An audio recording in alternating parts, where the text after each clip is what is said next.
Hi, I'm Arthur Dickins, and this is my Rugby Legends podcast.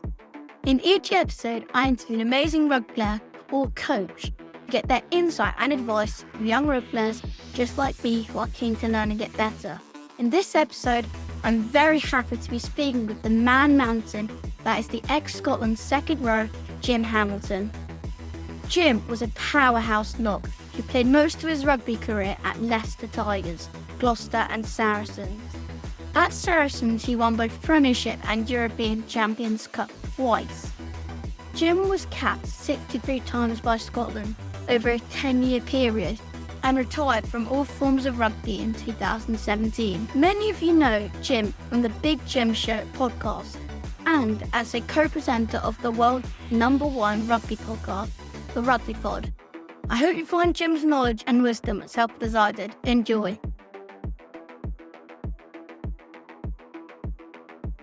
So Jim, how did you get into rugby and how old were you when you started? Well, Arthur, I was older than you when I started. So you're 12 years old. At the age of 15, I was 6'7", 6'8". So I actually enjoyed playing football because I grew up on the mean streets of a place called Coventry. And there wasn't a huge amount of rugby where I was.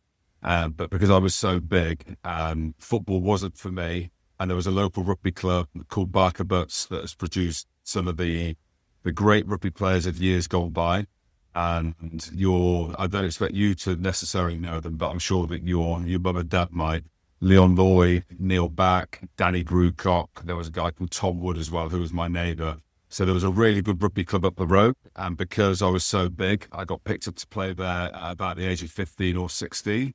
And then off the back of that, I got picked up by Leicester Tigers, who back in the day were looking for very big human beings. And I wasn't amazing at rugby, but I was a very big human being. So in answer to your question, I didn't start playing until I was about 15, 16 years old. What position did you play in football?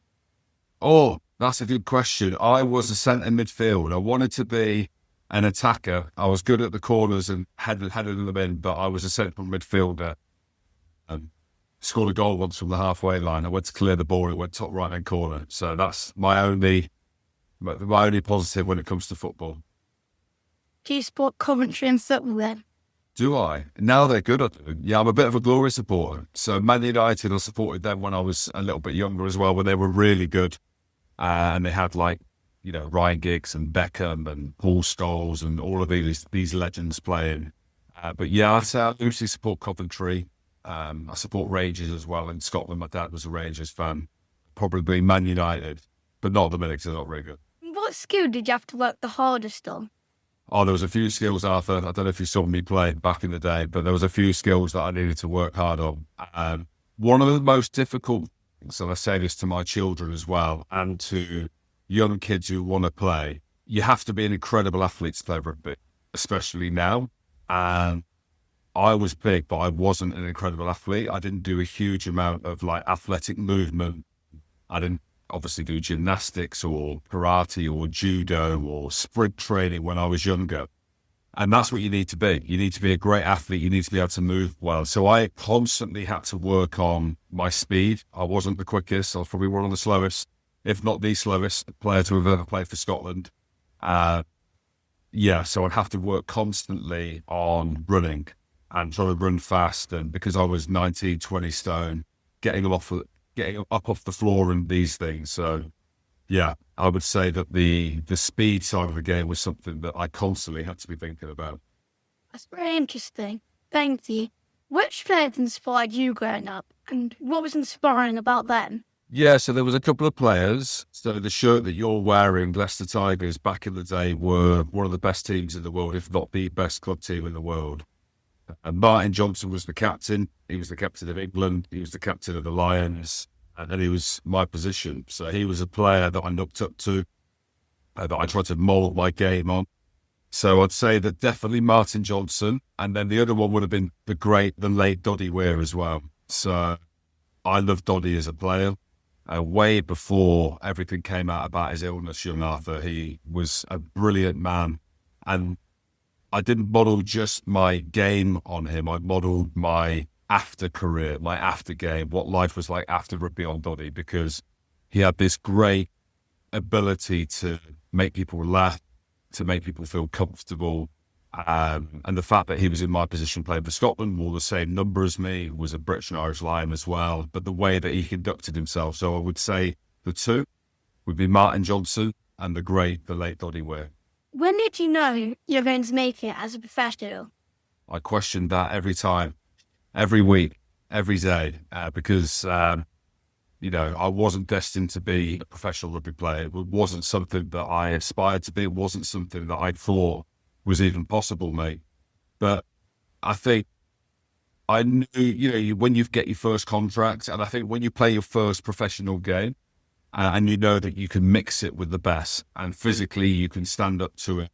And I suppose, your first big tackle, the first big run that you have with the ball, is when you stop not doubting yourself, but you think, right, yeah, I can mix it with the big boys now. So I imagine when I was around 21, when I broke into the Leicester Tigers first team properly, where I was like, right, this is the real deal now. I don't need to join the army anymore. I can play rugby.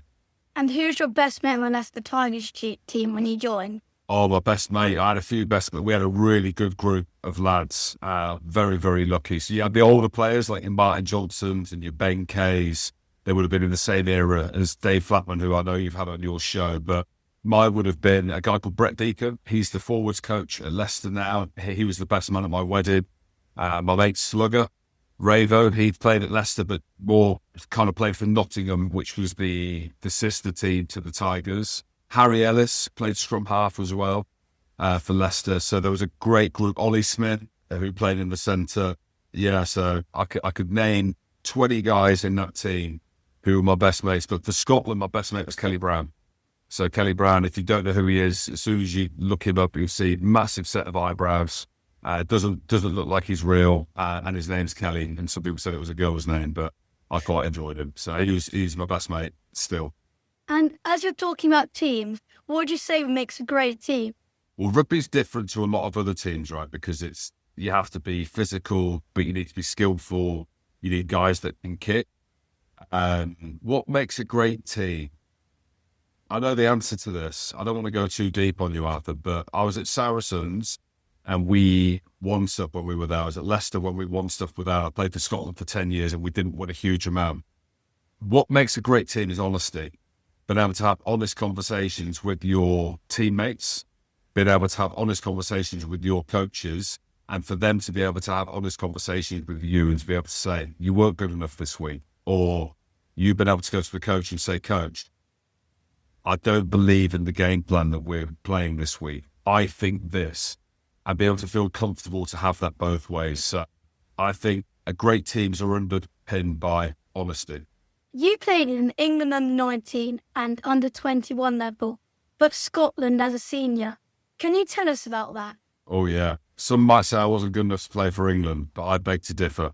I grew up in Scotland, so I've always had a Scottish link. My name, Jim Hamilton, is very Scottish. It's more Scottish than William Wallace. And I was playing at Leicester. I was in a very good team. And the players in my position for England were very, very good. It's probably the most difficult position to make it into the England team. But I always knew there was an opportunity to play for Scotland. And it wasn't because I didn't feel I was good enough to play for England.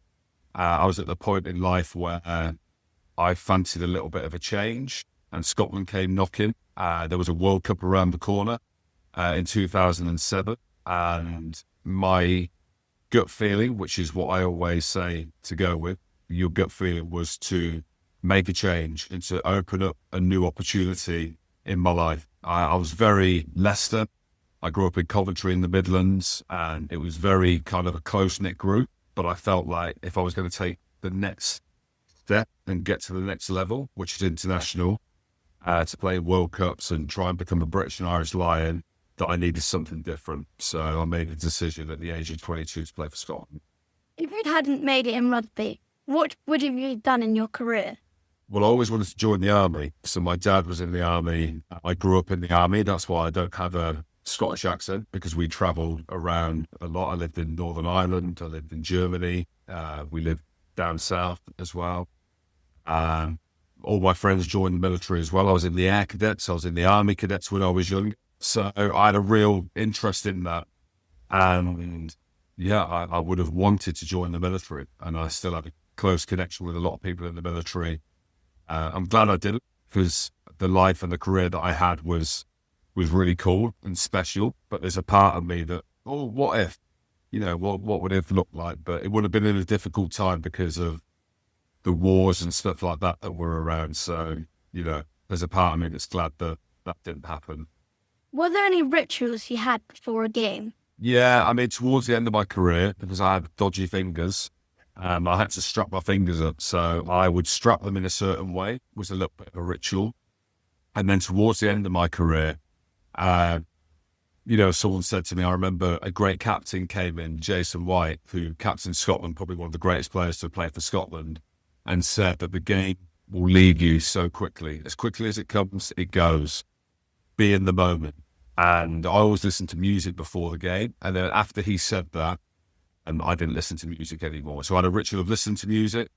And then I had a ritual of never listening to music before a game, so I could really enjoy everything that surrounded that and being in the moment. So no real ritual, strapping the fingers a certain way maybe. But I would say that, not listening to music, if you can call that a ritual. When you did listen to music, what was your favourite song to listen to before a game? Oh, it was Eminem, Not Afraid. Yeah, I don't know. Maybe don't listen to Eminem just yet. There's a few fruity words in there, but yeah, this is the thing, Arthur, because my career, part of the legacy was there was a lot of fighting, a lot of yellow cards, a lot of red cards, and I put that down to a lot of angry music that I would listen into the lead up. So, if I had my time again, I'd maybe listen to something more chill. I actually used to listen to Bob Marley as well, randomly. Yeah. Bob Marley, a little bit of Fugees as well. It's all coming back to me. Are there any mantras that you live by? Go as hard as you can go. That was it. I always said to myself, like, after rugby, I could look myself in the mirror and say I couldn't give any more. And that didn't happen all the time. You know what I mean? It's all well and good going in with, a mantra or something that you want to be defined by.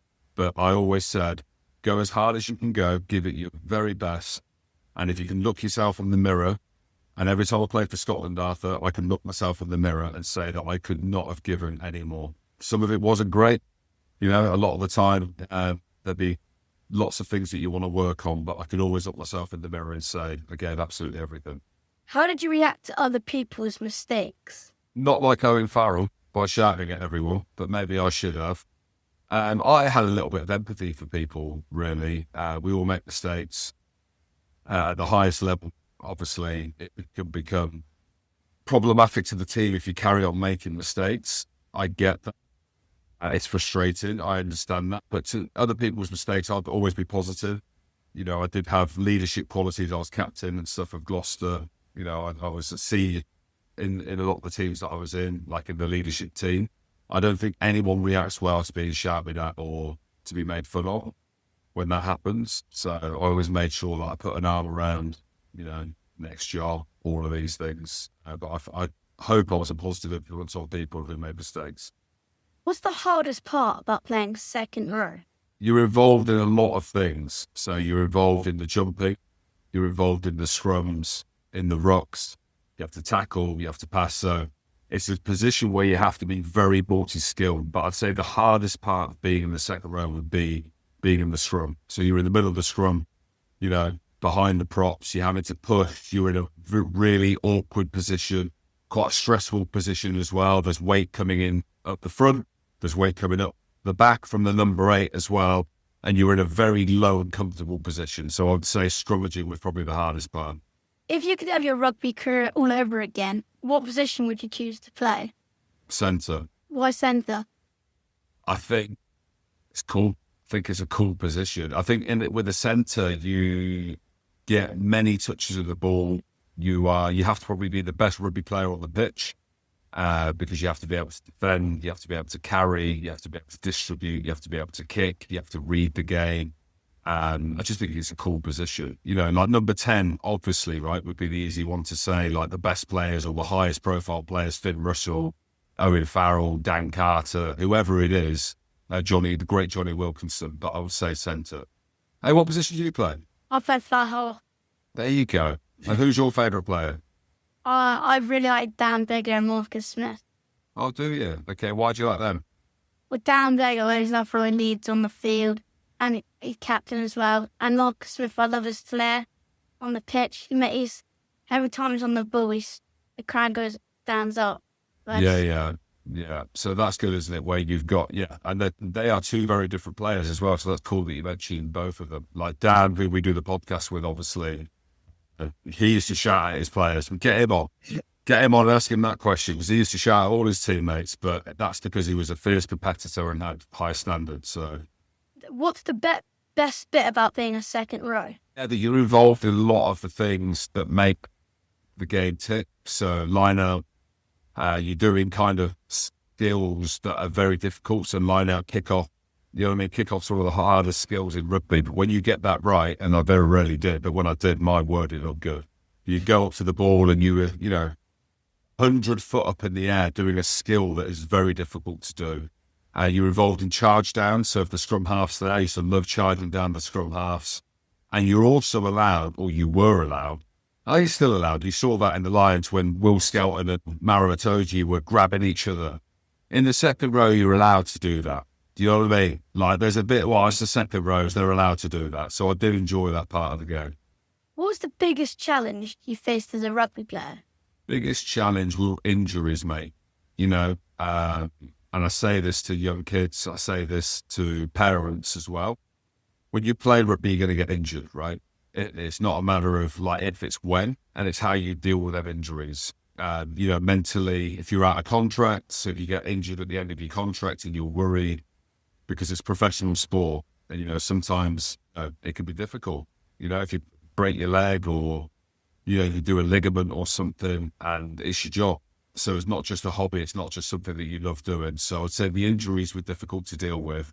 And then towards the end of your career, getting old, when you can't actually do what you want to do. Your mind wants to do something, but your body's telling you no, and it's had enough. So yeah, I'd say the injuries, but then obviously towards the end of your career, but I'd say retiring.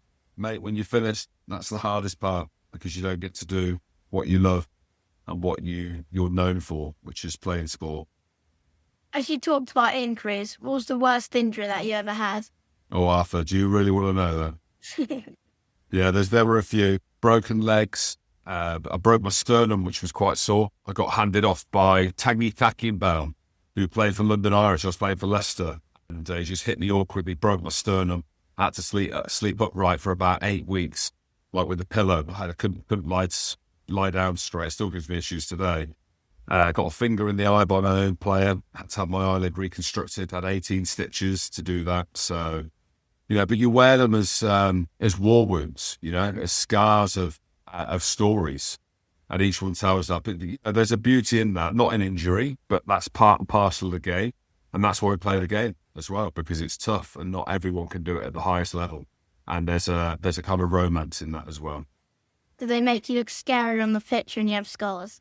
Oh, they do, yeah. Yeah, I'm quite lucky or unlucky. I don't have cauliflower ears, but I've got a few scars. You can't see the cameras too good on here. Makes me younger. But yeah, so if you see some pictures, I've got like holes in my cheekbones and I've got scars and stuff like that. And yeah, there's a part of me that likes it. Who is the best player you've played with or against? Oh, there'll be a few, mate. I played with some great players. That Saracens team, the likes of Owen Farrell, Mara Itoje, the Vunipolas. Brad Barrett, who was a centre, was absolutely phenomenal. He was a brilliant captain. Yeah, he'd be up there. But I think the best player was a guy, again, I keep going back to your dad because it could have been his era, but James Simpson-Daniel, who I played for Gloucester with, he was a winger. And if you YouTube James Simpson-Daniel, Arthur, or your listeners do, he skinned the great Jonah Lomu whilst playing for England. So Jonah Lomu was playing for the Barbarians, and James Simpson-Daniel did this thing where he went to throw the ball for a switch, caught it midair, and then skinned the great Jonah Lomu. And he had loads of injuries, but my word, he was a mercurial talent. He was absolutely world class. So James Simpson-Daniel was probably the best player I've ever played with. You captain Gloucester. What would you say makes a great captain? Yeah, I love captaining Gloucester. Such great memories there.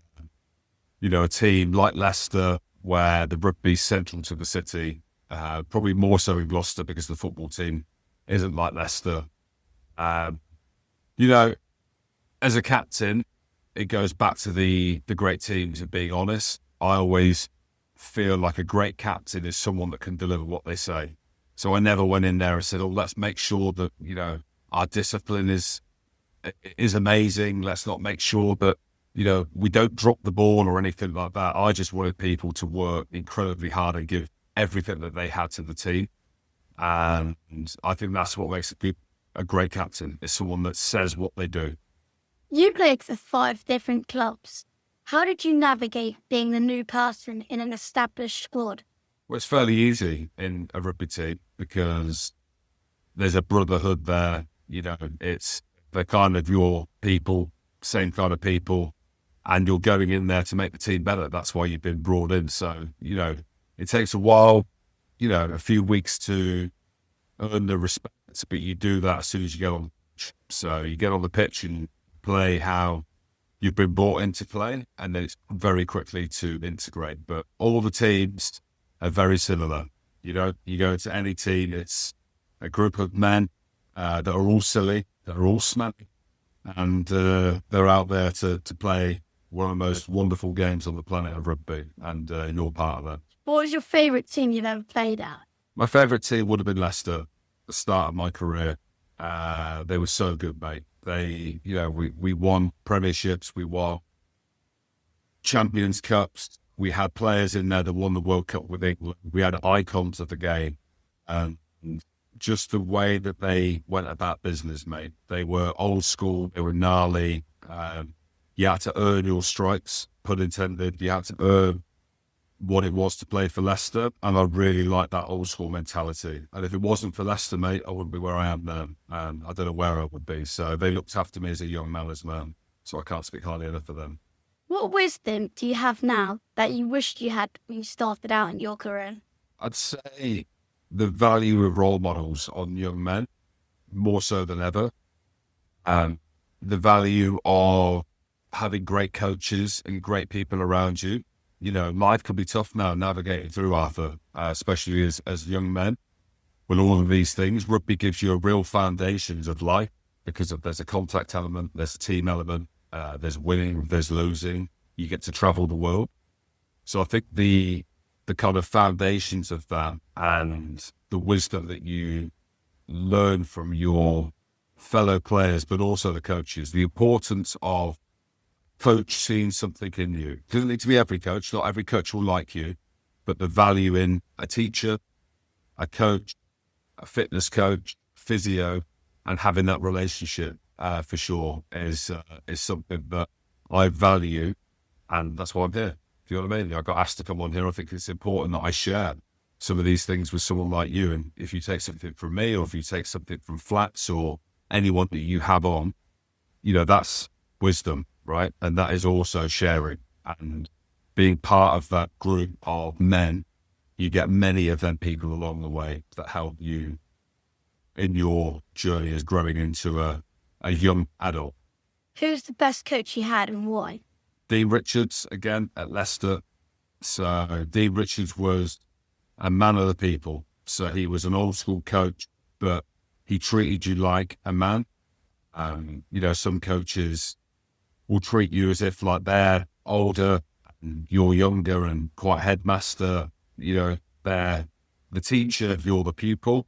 Whereas Dean Richards leveled with you and valued you as a man. And it's different. You get different coaches. Some like you, mate, some don't. And I went through my career, I had some coaches that loved me, and I had some coaches that really, really disliked me. And that's part of life. But I'd say that Dean Richards, and Dean Ryan as well, who coached Scotland for won Six Nations in 2013, and we finished the highest we've ever finished. And I thought he was a great coach as well. Thank you. What was your favourite moment of your rugby career? My favourite moment was my 50th cap for Scotland. Not just to make 50 caps, but I had my son there, James, JJ, with me, my firstborn child. You start rugby without children. And then as you grow into a young man and you get married, you have children. Not everyone, some people, but we did. And to get to run out at Murrayfield playing for Scotland, which I absolutely adored, an evening game against Australia, sing the anthem, holding my son, was something that I'll never forget, and that's what stands out. But there were many, mate. I won the Champions Cup. There were some big moments, but the one that stands out is definitely doing that with my son, playing for the country that I love. What do you miss most about playing rugby? My mates. Yeah, I think you'll know, being at school, being in a team that you're in, nothing better than being out there with your mates, right? Winning, losing, learning, the ups, the downs, the feeling of like being together. You'll never replicate that again. And, that's why a lot of players my age, when they retire, they go back out there and they do it and they play these games and these charity games, and they're all old and their bones are all broken. But, mate, I miss the boys. I miss my friends. I miss the men. That would be the number one thing. You talk to a lot of them still today? Not as much as I should. Not as much as we should. I try to. I reach out to them. Everyone's busy. They've got children. They've got families. We're in this midlife. Again, I keep referencing your dad. Your dad will know. You're in this middle period of hustling and working out what's next. But, yeah, we should chat more.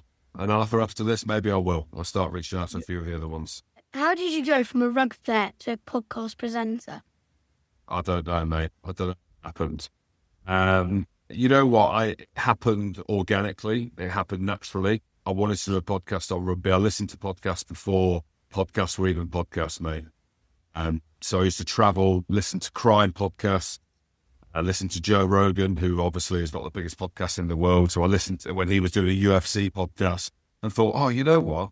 There's some great characters in this game.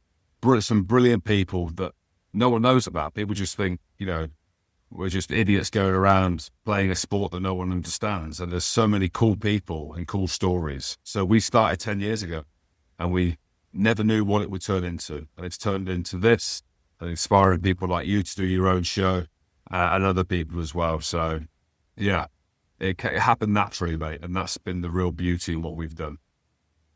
Thank you. You were 2. When we started, you were 2 years old. Sorry, just putting it out there. I know you're a youngster. I know you were listening back then. What do you enjoy most about doing your podcast? Just chatting about rugby. Just chatting. Doing it with mates.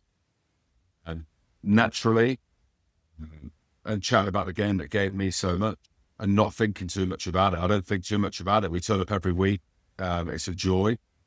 And I love the fact that we make a lot of people happy.